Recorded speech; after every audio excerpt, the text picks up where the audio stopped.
welcome everyone. Hope everyone's enjoying the conference and that doesn't get changed by coming to my talk. But thanks everyone for coming. I want to talk today a little bit about single-page applications. If you're looking for something that's how to code them and stuff like that, I'll warn you now, this does not have a lot of code in it, but it does talk about a lot of the practical aspects of why you might want to consider using single-page apps if you're not already, and how you might go about transitioning from traditional web development to single-page applications. I'm going to start out with a little bit of a history about web development. Probably not quite as entertaining as Laura's keynote yesterday, but still there's some gems in there, in my opinion anyway.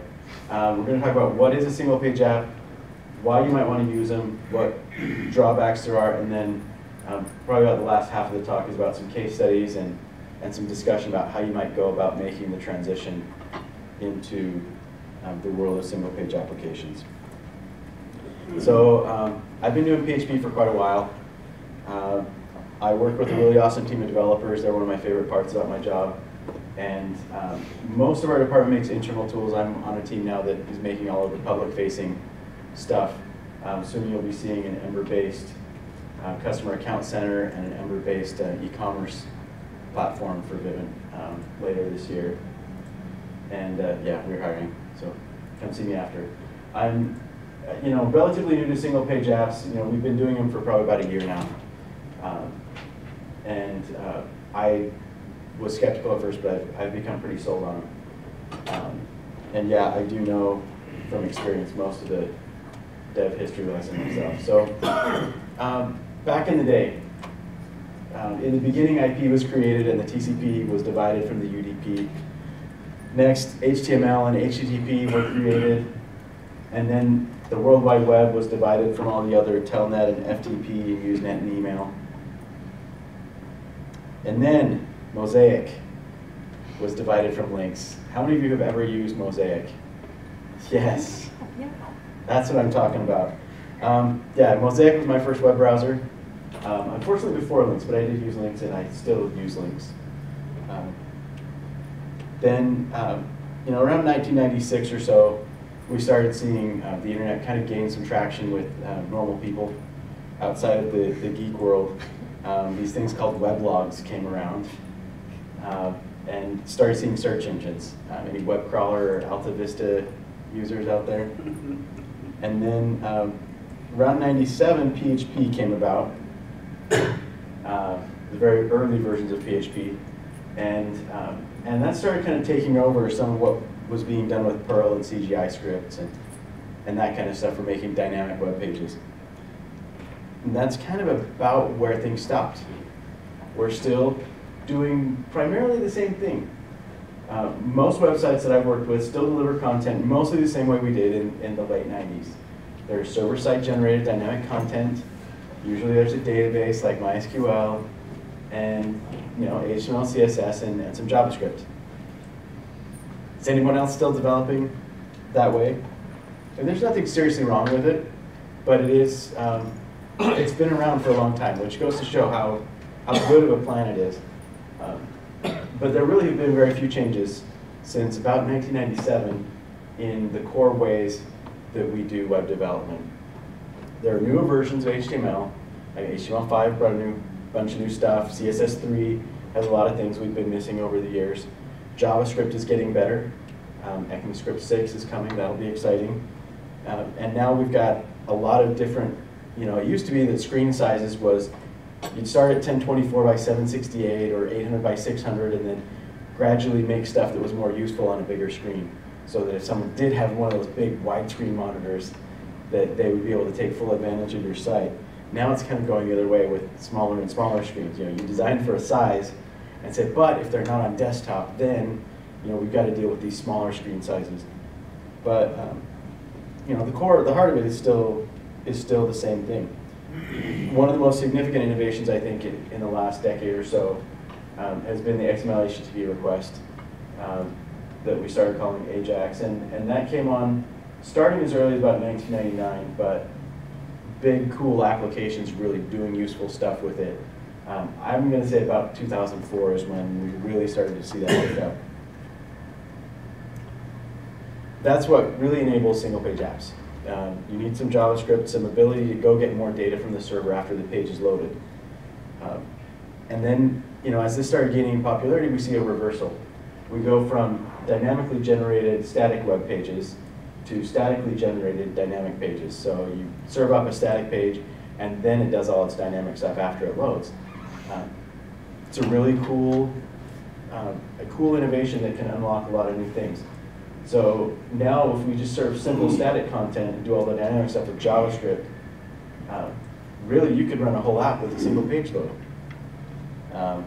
And thus, single page apps or a SPA. Really, it is just that.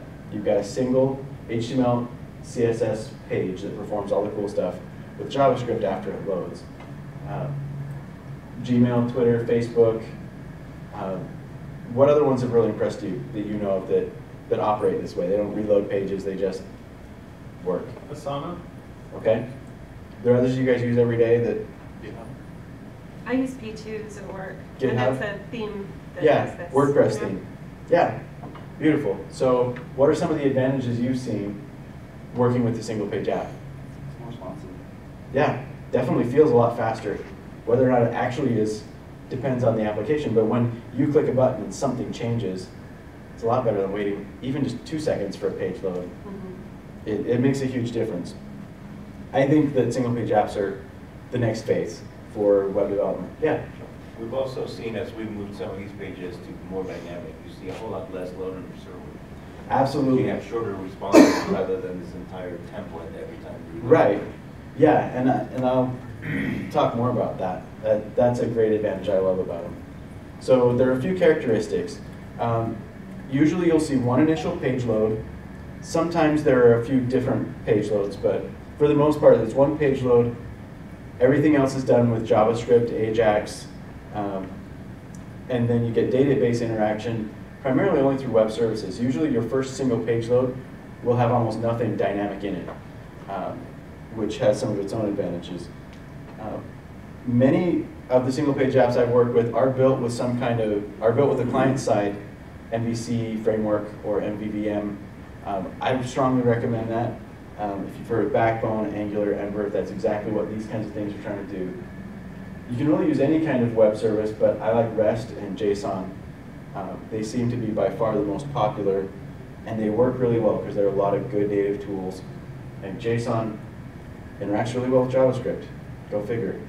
But that's a really good tool to me for doing these single page apps. So how big are the changes? Well, there are some significant ones. They're not quite what we're used to.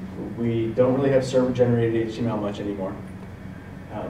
We don't really care what our backend language is. As long as it speaks REST JSON, we're fine. So that's one advantage that helps us be able to bring together a single page app that's kind of more of a mashup of stuff from a bunch of different places.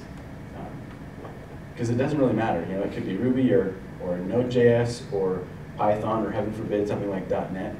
And you guys laugh, but I have to deal with that. I was laughing because I knew. Yeah, you heard me talking about it. No, it can be done with the right people doing things the right way. But the front end, one of the cool things is you can use just plain JS, or you can use one of the new languages that compiles to JS. You could build these with Dart if you want. There's an Angular Dart port now that Google's maintaining.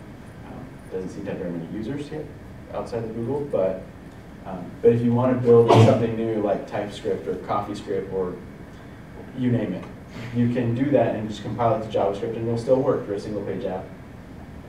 Most of the apps are usually driven by data and events rather than by something that's following a user through a workflow on the server. Can take kind of a shift in the way we look at things. There are some parts of it that really are kind of a different way of thinking. Some of the advantages that I've seen from single page applications as we've started switching over to them is there are definitely some performance impacts in the positive direction. The user experience, so it was mentioned that it feels a lot more responsive. Stuff happens quickly. one of the things that's not as often talked about is it decouples a lot of things, so there's a lot of good places to test stuff. You can make sure your web services are working right, and then make sure your app's working right, and then when you stick them together, there aren't very many surprises.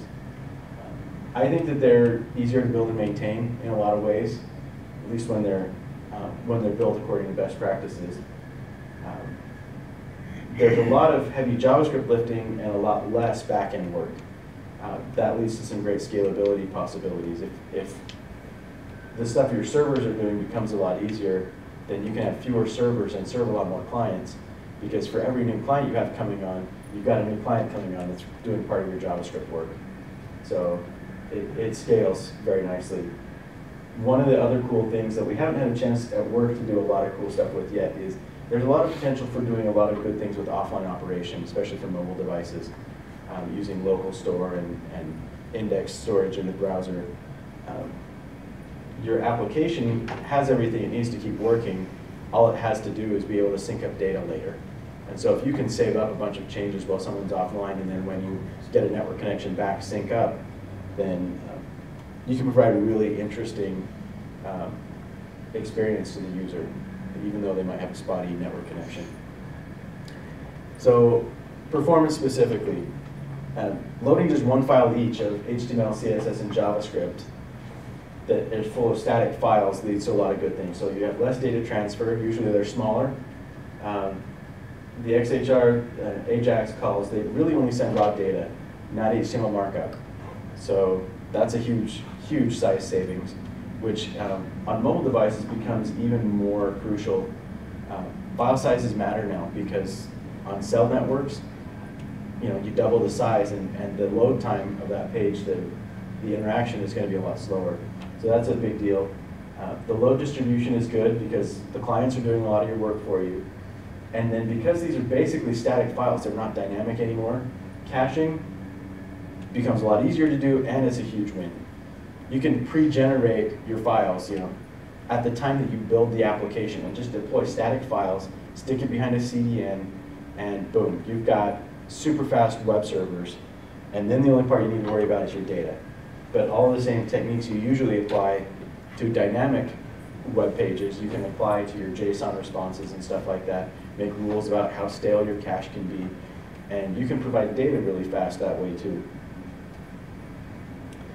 The user experience, I think that AJAX and single-page apps have really raised the bar for what users expect. People expect to click something and see something change. They want some kind of feedback pretty much immediately. These picky users getting so demanding now. Besides actually being faster, because of some of the performance things we talked about, the JavaScript interactions feel a lot more responsive. So there's a psychological component to it too. The immediate feedback on click is a big deal. The data transfer being smaller makes the responses faster. And then you get, if you do it right, you can get some better error handling with the single page apps. Because it's doing stuff with JavaScript, if it tries to load a page and it fails, you don't get the big screen of death saying, sorry, server failed. That's hidden behind the JavaScript. The JavaScript can take that failure and say, oh, that wasn't supposed to happen, I'm going to try again. And you can hide all that from the user, give them some level of feedback on what's going on, but you can retry things really easily to make sure that the things are doing what you want. So that page load that posted some form isn't suddenly lost permanently. It's just hidden behind the scenes for a while, and the JavaScript can keep executing. So some of the things that, from a development perspective, we've enjoyed about single-page apps that have been a benefit for us is this decoupling I was talking about. You can insert unit tests really easily and stick automated tests in front of your web services, and if you make mocks of your web services, there are some really good libraries like Faker and things like that for doing some of that work. You can test your application out without actually having to have your services built out and working at the beginning. So there's a lot of great ways to help speed up your development process and do better testing. We've really enjoyed using Grunt as one of our build tools, so you can take well-organized JavaScript files and not have the performance impacts of having 400 JavaScript files. You serve up one single minified compressed JavaScript file that's static once you've finished building. I love REST APIs. They make life better. You know exactly how you're going to interact with services, and it makes it a lot easier to interact with services that you didn't write yourself. And then, we haven't gone this route, but if you wanted to, you could use CoffeeScript or Dart or TypeScript or whatever that compiles to JavaScript to build out really the bulk of your application without any real problems. The offline operation is an interesting one to me. If you use local storage and make decisions about how and when you're going to sync data, there are a lot of things that you can do offline in a single page app, where with a server-based application it would be completely impossible. And if you, for example, you can make local data changes and update the local view, making the user think that the change is done. But yet, if you give them some kind of indication they're not actually synced with the server yet so that they know about it, once the connection's restored, your app can take care of syncing the local data with the server. And to the user, it feels like they weren't ever disconnected at all, pretty much. So some of the drawbacks. I'm not a used car salesman, never have been. There are some less awesome parts about single page apps, some potential things that might make you want to consider how you apply them. It does depend on the browser on JavaScript. So if you're not sure that the browser you're talking to is going to have JavaScript turned on, then you might want to make some plan for what you're going to do in that case. For some people, it's a drawback to have to do a lot more JavaScript coding and a lot less PHP or whatever server-side coding you're doing. Debugging JavaScript can be harder, but that experience is getting more mature, and there are some pretty cool tools for it. One of the big ones is that one JavaScript error, syntax or runtime error of any kind, can stop all further JavaScript execution. That one's kind of a pain in the neck, but with with testing and stuff like that, you can avoid that in most cases. SEO is an interesting one for JavaScript apps. Crawlers generally don't run JavaScript, but a friend of mine wrote a really great blog post I enjoyed a lot lately about how he took an AngularJS application and made it 100% SEO compatible, and actually now has good page rankings for views within his Angular app. Part of what you want to start looking up is the hashbang, some magic that Google has started doing for being able to render. I don't know exactly how it works. I haven't looked into it closely enough yet, but I'm about to be going down that road in the next 6 months with some applications that we're working on at work. Yeah. What's your friend's name? Chris Esplin. I think I actually might have retweeted his link. I'm not positive, but I can get it for you after if you want. None of these are insurmountable. Some of these, for you, might not even be a drawback. If you like JavaScript, then doing more in JavaScript is a great thing. But you do kind of want to know before you go. And that really is all the drawbacks I've found. None of them have been a huge, big deal for us. So we're at a good point for any questions you might have so far. We're going to transition into some more, I believe the case studies are next. Any questions so far? Yes? So let's say I have multiple environments. I have my local laptop, a test environment, whatnot. Yeah. So at some point, my single page app needs to know which, let's say I'm talking to 5 different services on the back end. Right. And they, in the development environment, they have different domain names, test has different domain names. How do you handle that? Because at some point it needs to be told, right? Yeah, so a lot of that we've handled very similarly to the way that we handle it with our PHP applications. So there will be some kind of config file or some kind of config logic that will determine, okay, what is the base for all of my service URLs? And then everything after that, we just use relative on top of that base. So Where that do we you can store that? easily, a lot of the time it's stored well, it depends whether we did it with just a config file or with logic, but a lot of that is handled by our build process. So when we do the build, it knows, am I doing a dev build, a staging build, or a production build? Got it. And one of the things that we've done with ours that I've enjoyed is we actually have a couple of different folders. We'll have like an app folder where you can run your single page app without doing any of the minifying and compressing, and you can just run straight off of your raw files. Or we can do a test build and try some stuff out there, or we can do a release build. And we actually commit our release builds into our Git repository. So whenever there's a release, we've committed that build And so then when we deploy on production, we just point our web root at that release build folder and just deploy with a git pull. And for me, that's been really slick. I've enjoyed doing that. Any other questions? Derek? How do you manage dependency management?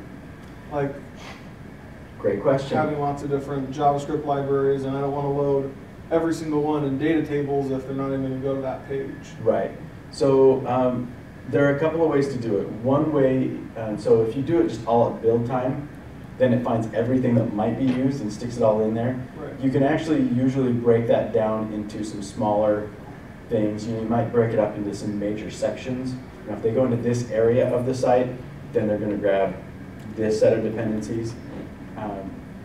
A lot of it is handled for us by Grunt. We use Grunt, and so we just specify what pieces I need to be able to run this page. And most of our apps we're actually able to get away with just building one giant, not that big, but put everything into one JavaScript file so it's always all there. But you can break it up and say, these targets go into this file and these targets go into that file. And then on the pages or sections that need it, you can make sure that that other file is included. Grunt takes care of a lot of it. If any of you have been using Composer or anything like that, for the single page apps, NPM is awesome. I highly recommend it for managing all your dependencies and stuff like that. It does a really great job. That's where we get all of our Grunt plugins and things like that. And that's been a lifesaver. Any other questions? Did you look at Bauer at all? We did. I don't remember why we went with Grunt over Bauer, but yeah, Grunt, Bauer, we tried Goman for a while. It all depends on what exactly you want your build environment to do, but there are a lot of great JavaScript build tools and systems out there. Okay. So, like I said at the beginning, go ahead. Oh, sorry. Why did you choose Ember? I'll get into that. Okay. Okay, that's a great question. So when I got started working with single page apps, it was kind of something that came down as a mandate. It was like, oh, I don't know about this. I'm a PHP guy. I don't know. But I really have been hooked. There are a lot of great things about this way of building things. And for over a year, we've got probably about 30 developers who are primarily working in JavaScript and Ember now. And it has been a change for some of them, but it really has been a very effective tool. We've got probably about 8 applications, a few others in the planning stages and in progress. And because we had a whole bunch of older style stuff, server-side generated, PHP apps with MVC and everything, we've had to do some transitioning to start doing all of our new stuff in single-page apps and make it play nice with our old stuff, and still be able to release things with some of the application in old way and some in single-page. But we've tried some ways and found some things that we like. It can be hard to get to the point where you want to stop building most of your stuff in PHP and make JavaScript your default. I would strongly recommend you want some kind of framework to make things easy. I mean, building a single page app without a good framework is kind of like writing JavaScript without jQuery. You can do it, but you probably don't want to. There is some learning curve to any of the frameworks. It's getting a lot better. When we started using Ember, we were way pre-beta, like a year ago, and the Ember docs were not great. They were making breaking changes as they came out with new things, and so it took us a while. Nobody on our team had really used Ember before we started trying to do it, but we got through it, and now our onboarding process for our new guys seems to be a lot better. If you're not accustomed to how to debug in JavaScript, you will be soon. Luckily, most of the frameworks have some pretty good Chrome plugins and stuff like that that are specific to the framework you're using, and so they can give you some inspection on different things that are going on inside of the framework about your routes and your views and the data adapters and things like that and how they're working. The transition period is an interesting thing too. You're going from an old way that's familiar and friendly to a new way that's kind of unknown territory, probably for several of the people on your team. So in the real world, we found a few patterns that worked. One of the ones that we've used several times is using a single page app as a single page within a larger application. So we've got a regular PHP app, we're building some new feature to it, and instead of building it out as a section in an MVC app, we build it out as a single page app. And so when you route to that page, it loads up that single page app. And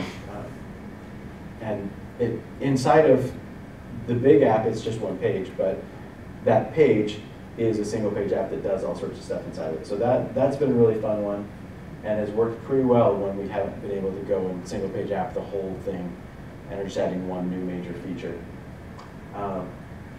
One of the other things we worked on was kind of the opposite. They were starting over to do a single page app of their whole thing, but they couldn't migrate in these last 4 features. And so there were a couple of things that were still PHP driven, but the whole rest of the app was single page app. This one is a little weird, but we were able to get it to work reasonably well. Enough that we could launch it and be okay with it by putting the PHP parts in iframes that kind of took away any navigation that used to have, and just the content of the page was in this little iframe. And so they can navigate around. So that's kind of the opposite. Inside the single page app, it was one view, but then the iframe let them navigate around in the PHP part of that feature. It kind of feels wrong. It feels dirty to stick iframes into a single page app, I will not lie. But it did work, and then as they went through, they gradually replaced those iframes. When they had that feature built in the single page app, they got rid of them. So that's one that can work. If you want to start a new app but you have a few things you just can't pull over, it works. The ideal, obviously, is just do the whole thing as a single page app. But again, that's not always practical. If you've got too much done already in PHP, then sometimes getting approval to rewrite those features in a different framework is a hard sell to management. For us, most of the apps we've done, well, I guess now probably half. So the first 4 apps we did were all evolving from an existing system. And so we needed to transition from the new style without having any real interruptions in what we were doing. So the first thing you'd need to do is, if you haven't made your API into backend services that you can access with REST, that's the first thing you'll want to do. In a lot of our PHP apps, we hadn't really built APIs because they didn't really have any consumers yet. But we basically just put a wrapper around all of our MVC models that would expose them as a REST service for doing all the basic CRUD operations. And that was the first key to unlocking the door to being able to add single page app stuff to it. The gradual replacement of old style areas with new style components works pretty well. If you have services that are being exposed from the same set of data into your MVC app as well as into your single page app, then you really can make them operate together pretty nicely, because the database is the same behind both of them. And so you can change the data sometimes in a single page app and then view it again in the MVC app, or vice versa, and get a consistent set of data. So the real world examples I'm about to discuss, I wish I could do like demos and screenshots and stuff like that and show you some of the stuff we've done, but they're not mine, they're my employers. So yeah, if you want to see some of them, if there's one that particularly piques your interest, come see me after. And I can't put them in my public slides, but I can show some people after if you want. In general, it's not the specifics of the apps that we did that's the really important part, but kind of how we went about it and what we learned from it, I think, is probably the more valuable takeaway. And so I'll talk mostly about that. Offline, if you want to talk more, I'm happy to. So one of the first things we tried when we were going on this single page app adventure was a site I'll call Draft. And it was kind of what I would call a small island of single page app inside of a big PHP app. And this particular one was a bunch of maps, and you had overlays with different metrics on it and statistics, and then they would manage and create a list of their favorite geographic areas for the purpose in mind. We went with Backbone on this one. And it wasn't bad, but we found that it definitely is a library, not a framework. If Backbone is the backbone, what we wanted was really the skeleton. We wanted the whole framework to be kind of one cohesive thing. And Backbone gave us that one piece, but you have to plug a bunch of other things into Backbone to really get everything you need for a single page app.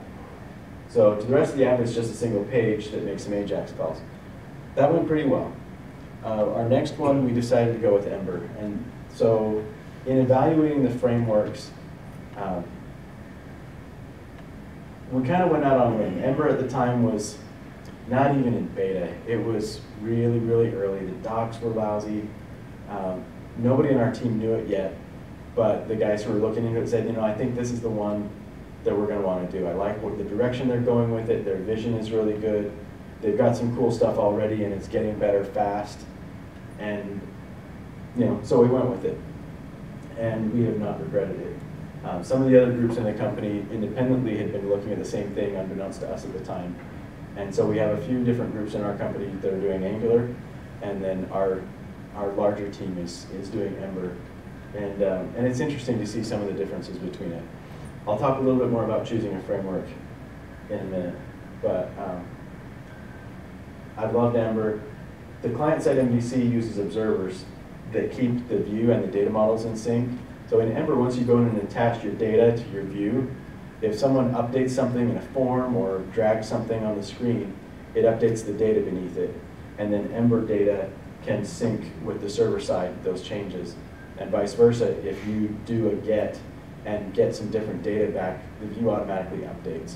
In both directions, there are observers that keep the data model and the view matching, which is really cool. And for us, once you hook together that plumbing, everything else just gets really, really easy. And that's been amazing. And it has led to really low maintenance on this application. I don't think anybody's really touched this one in probably 9 months. Because it just, you know, we got it working and it just does its job. So FS Pro was kind of the opposite approach. This was the one where they were early enough in the process of building out a new app when we switched over to single page apps that they said, well, let's just start over with single page app.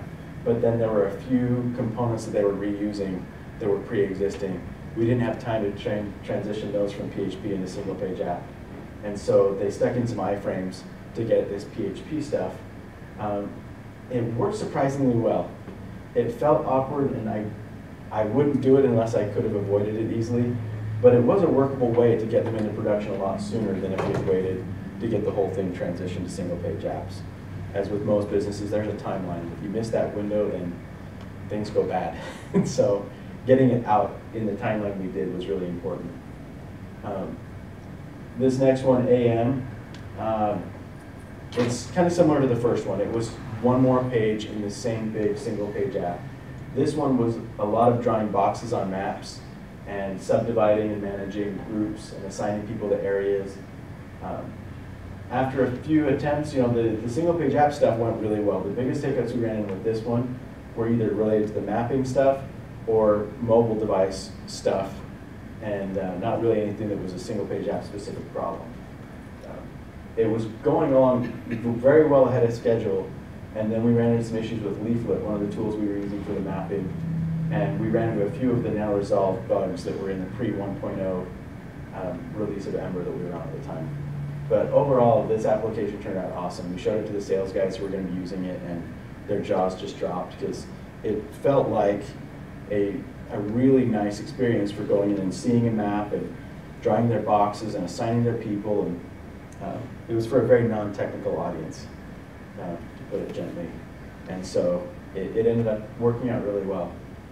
Another new one that they did as a single page app, you know, again, it's within a PHP app, but Ember.js and Ember Data was used. This is a very data-intensive one, it's almost kind of an HR type of purpose. They're going out and recruiting people, and so there's a lot of things similar with a CMS or a CRM tool that this application had to do. This one finally was Ember 1 point something. I forget exactly which version, but it was after the 1.0 release. And one of the things we did on this one is we started looking at the differences between Ember Data and Ember Persistence Framework, which I believe, I'm not positive, but I'm pretty sure it's from a third party. But it plugs in pretty nicely into Ember. I think, you know, Ember Data is still, Ember itself is 1.0. Ember Data is still in beta, if I recall correctly, but it's getting closer. Ember Persistence Framework had some interesting stuff. I think the guys went back to using Ember Data now after trying Ember Persistence Framework, but I don't remember which one they ended up sticking with on this app. But that's just a different way of saving the data. These next three are all on one slide. They're all completely SPA, brand new applications. WOL is an animated data viz that we use for a big wall display. Basically, it shows us events that are happening on a map and zooms in and out.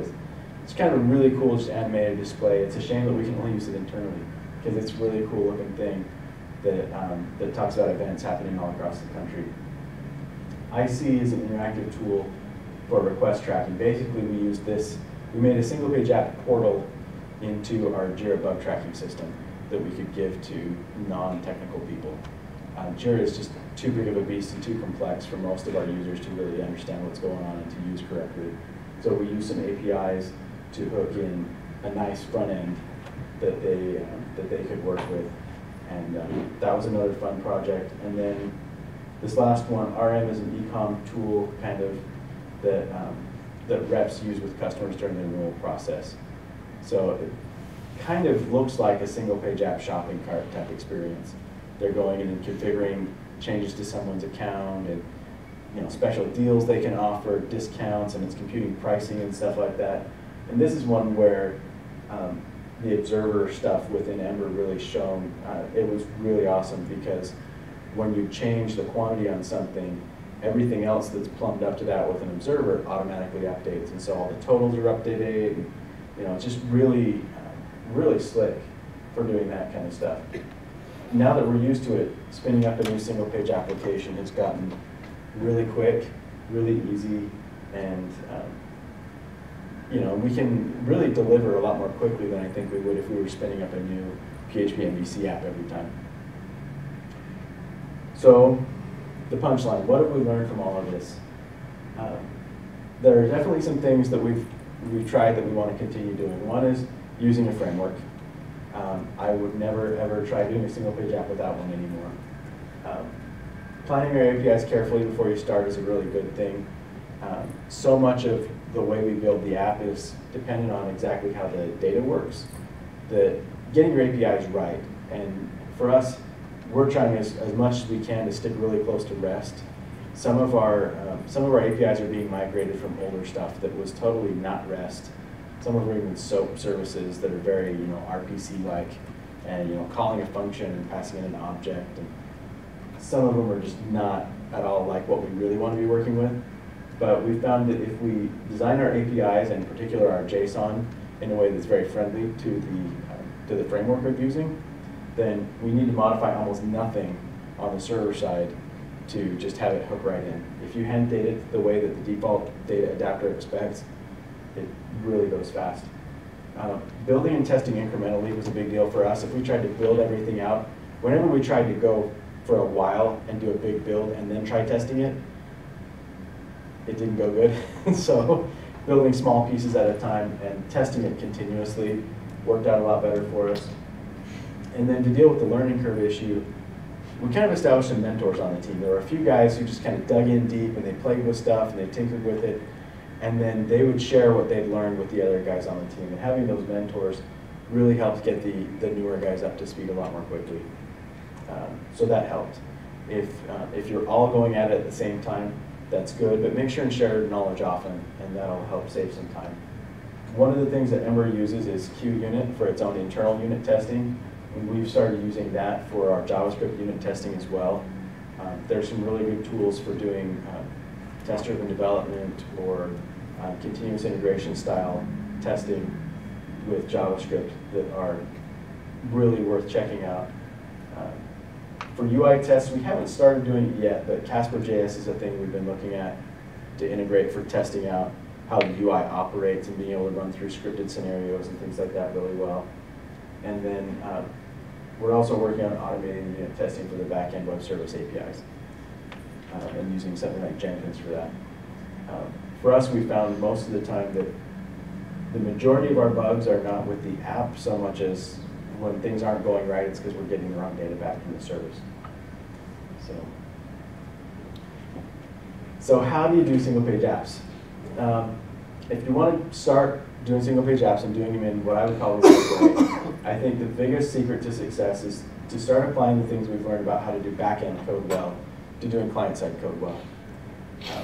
On the server side, we all do MVC because it's awesome. Or micro frameworks are cool now too. So this is before I knew about micro frameworks. On the client side, they sometimes call it MVC or client-side MVC. MVVM is a popular term. MV star is the politically correct way if you don't want to offend anyone. It's all kind of the same thing. Model view controller, model view, and view model. Don't know who came up with that one, but I want to strangle him sometimes. A view model is kind of a weird name, but yeah, and then MV star is the I don't want to argue with you. View model is a weird choice, but it's something that connects the data with the model. Sorry, the data with the view. It's kind of serving the same function as a controller, really. So I call it client-side MVC after, whatever. The way stuff fits together top to bottom through your whole stack is you're going to have your view and either your view model or your controller on the client side, and then you have your model on the client side, which interacts through a REST JSON API, for example, with whatever your data services provider is coming from. It might be MVC, it might be something really stripped down and simple. I've heard of people having great success with stuff like Node.js and just a really simple service that gets the data and saves it to the database underneath. The client-side MVC really is a lot like your server-side MVC, except its database is your web service instead of the actual database. Any questions so far on any of this? Yeah? So serving static content, that's really great, but how do you do that and secure your REST service? Because, I mean, I know from our perspective, we're trying to build a REST API to some of our client code, and we pass a token. Right. So how do you do authentication of the REST service without generating some server level? Yeah, so that's a great question. I strongly recommend securing your REST services if they're not intended to be public, first of all. So for us, yeah, so one of our first steps in almost all of our apps is a login page that gets back some kind of token after you've authenticated. And what we do, it sounds like it's probably pretty similar to what you do. We pass that token in with every AJAX call that we make. And then on the server side, in our case, on some of the services that are implemented in PHP, for example, that token will actually be a session ID. And so it'll load up that session, see who this person is that's presenting this token, and then use all the same normal authentication and authorization rules that we have about who can get to what to decide whether or not that's a valid request. If it's an invalid request, you can return a different HTTP status code and say, oh, nope, sorry, you can't do that. And if it's valid, then you carry it out and do it. But yeah, you do need to build some kind of authentication and authorization infrastructure in your backend to make sure your services are secure. You wouldn't want, especially for stuff that's writing, but in a lot of cases, even the stuff that's reading, you wouldn't want that information to get out without going to the right person. So does that answer the question? Okay. Derek? So you talked about Ember Data and the other. I guess I don't exactly. Obviously, I want my data to persist at any point in time. Yeah. I mean, what does that mean? The Ember Data and Ember Persistence Framework are really just kind of two different tools for doing the same role, and it's that role of the back end of your client-side models. It's saving that data that you have in your JavaScript out to the server. So it's got like a data adapter that calls the REST service and handles the response and that kind of thing. So really it was, someone was getting frustrated, I think, with how Ember Data was doing it and that it wasn't to 1.0 yet, and they had some different ideas, and so they tried their own thing, but made it so that it played really nice with Ember. And I would be really surprised if a lot of the stuff that Ember Persistence Framework is doing doesn't get kind of rolled into Ember Data as it gets closer to 1.0. But in the end, really, it's just about saving the data out, getting the data back, and making some really nice tools that are easy to maintain for interacting with your server-side models. If that makes sense? Yeah? Does Ember Data have things built in to kind of do that offline mode where you can save it temporarily, or do you have to wait for them? I think there are some. Like I said, we haven't really gone down that road yet. The way it's structured, it seems to me like it would be relatively easy. Right now, we've mostly been using the adapters that work with REST services, but I think there's some adapters that work with local storage or IndexedDB or whatever is in the browser. And so you could save stuff just locally until you're able to synchronize with the server. But if I recall correctly, there are some ways that you can control how it syncs. Sometimes you want stuff to sync as soon as it's dirty, but other times you might have a user managing something through 3 or 4 different views, and you really don't want to save it until you get all the way done, or something like that. Whether it's for performance sake or for transaction-like behavior. I haven't gone too deep down that road, but I think it's got pretty good controls for being able to manage how and when your data gets synchronized. Okay, so frameworks. There are a plethora, literally, of MV Star tools right now. The big 3 that have been most on my radar are Backbone, Angular, and Ember. All 3 of them have a pretty significant following. I am biased and not an expert, but I'll tell you what I think about each of these in case it's helpful. Backbone, to me, it's a library, not a framework. It's got models and collections and views and some event handling stuff. And there's some glue to kind of hook things together. But it doesn't really have everything that you need to really get a full single-page app going. I've heard a lot of people talk about using Backbone with Knockout or with some of these other tools that handle different aspects of that. It's built on jQuery and underscore, and you can throw in a bunch of other stuff. There's some other things like Spine that handles a part of that kind of stuff. For us, it wasn't a good fit because it just really didn't have all the pieces we needed.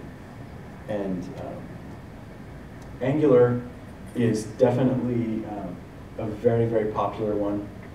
The Angular conference they had here in town 2 days ago to yesterday, I think was like $900 a ticket and sold out in like an hour. It's extremely popular right now. Google's behind it, that's part of it. It does provide all the tools that you need, from models to the views and everything. A lot of the bindings and stuff are done with HTML annotation. So you'll have ng-something directives all throughout your markup to hook in the JavaScript functionality. To me, it's a little bit harder to use that way because you have to go look at the markup to see what it's hooked to, and then you have to go look in the JavaScript to see what that's doing. And then, so there's a lot of back and forth. It's just not my style, but I know a lot of people who still love Angular. As far as I'm aware, the Ember Data and Ember Persistence stuff don't seem to have a corresponding piece in Angular yet. I don't know if everybody just writes their own all the time, or if there are some libraries they hook in on top of Angular, but for us, that was one of the deciding factors of why we went with Ember. I saw one called Breeze. Breeze, okay. Yeah, I haven't heard about Breeze, but it's a data backend that's designed to work with Angular. Cool. So yeah, I'm sure it's a problem that has been solved in a bunch of different ways. So there's probably some stuff now, but as far as I know, it's not a part of Angular. Ember describes itself as an ambitious MV Star framework. There's some big names involved, in particular from the Ruby community and stuff like that. Very smart guys. They take a very kind of Rails-like approach, and they do have a stronger data synchronization option than what Angular had. They used to get kind of knocked for having bad docs. That was pre-1.0. They basically fixed all of that. They did make a bunch of breaking changes intentionally before they got to 1.0, but since 1.0, it's been awesome to work with. Even as we've upgraded through some of their version updates, they've stopped doing the breaking changes. If I recall correctly, they're pretty committed to the semantic versioning principles of, if we call it 1.1, it's not going to be 2.0 and have a bunch of stuff that's input. The strong structure it provides for us has been a great thing. We've got a whole lot of developers working on stuff. A bunch of them are new to Ember when they get started. And so we just kind of said our coding standard for doing the front end stuff is the Ember way. So whatever the Ember way is, that's what we're going to do. And we found that the places that we run into most trouble are where we thought we knew better than they did, or couldn't figure out why they were doing it the way they did, and so we did it some other way thinking it would be better. Usually we've ended up going back and saying, you know what, we probably should do it the way that they said. So a lot of it, I think, is personal preference. Ember and Angular are both really good tools. We've loved Ember.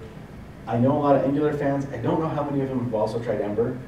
I'm an Ember fan and have also not tried Angular. So for me, the thing about having the functionality in the JavaScript, if you go read Ember JavaScript, you get the whole picture.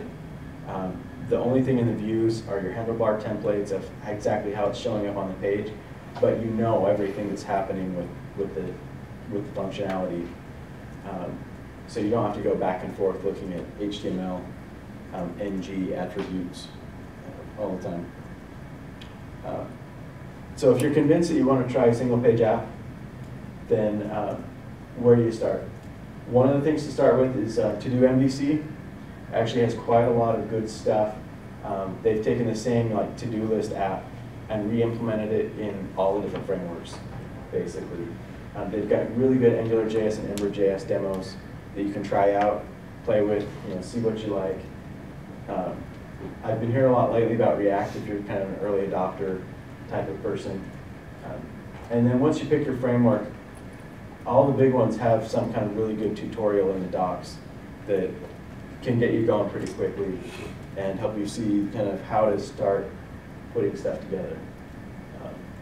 For your first project, there are pros and cons to doing it for a real significant project versus kind of doing a toy project to start with. I kind of think that it makes sense probably to make your first effort something you're willing to throw away rather than something you're going to try and build and then maintain for years and years. But at least pick something that's important enough to be kind of a real world-ish scenario so you get to try out the stuff that matters to you. But be ready to play around with it, be ready to refactor it a bit and try it a few different ways a few times until you find something you like. Or you can just build your first one and then do it differently in your second one if you want. That works too. There are a lot of getting started guides for either of the big couple of frameworks. If you go with Ember AppKit is something I've heard a lot about lately. There's one of our guys that's used it, but the rest of our guys haven't had, since it really kind of got to the point where it's at now, we haven't had too many new applications that we've been starting, so we haven't used it yet much. But I've heard really good things about it. Angular, there's a thing called Angular Seed that looks like something you can check out and just really get going quickly with. A lot of the advantages of these are that there's some good built-in best practices that hook in some of the stuff, like they have some built-in minify tools already there, Grunt or Bauer or whatever. They'll usually have support for less or SAS or something like that. A lot of the time they have some unit testing framework in there already. So you can kind of get a whole out-of-the-box, ready-to-go package that really helps startup get going a lot quicker. Be careful, it can be addictive. We started doing single-page apps and we can't stop. We don't want to stop. It's been really good. I don't think you'll regret it though. The single-page apps really have been a great thing for our development process. Spot goes really well with a lot of the other great ideas that are very popular right now. Strongly recommend responsive design. It's really great to make a single-page app that can be a desktop app, and with responsive design, it's the same app running on a client that's a mobile device or whatever, iPad, iPhone, Android. I think they even work on Windows phones if their browsers are decent.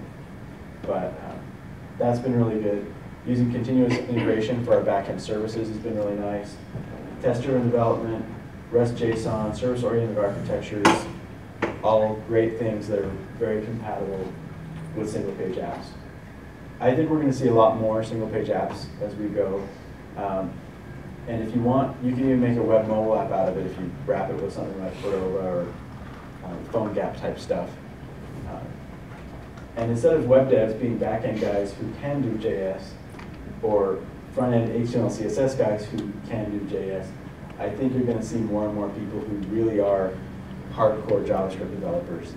I think the Node community is a good one to draw on if you want to get serious about single-page apps and are looking for good people. It's kind of a paradigm shift. You're not just building a page and then adding JavaScript to it to make it dynamic. You're building a system and then hooking your data and your models to an HTML view, and that kind of runs itself. That kind of seems to be the biggest hurdle for people in widespread adoption of this, but I think it's worth the transition. I think this is a great, exciting change. There are a few bumps, but the number one thing I think we did right was jumping in with both feet and just going after it whole hog, and we've not been sorry. It's been a great thing for us. But thank you. Thank you for coming. Are there any other questions? I think we're almost out of time. I don't want to make anybody wait for anything, but all year round, the rest of the day, if there's anything you want to talk about. Feedback's welcome. Let me know what you thought.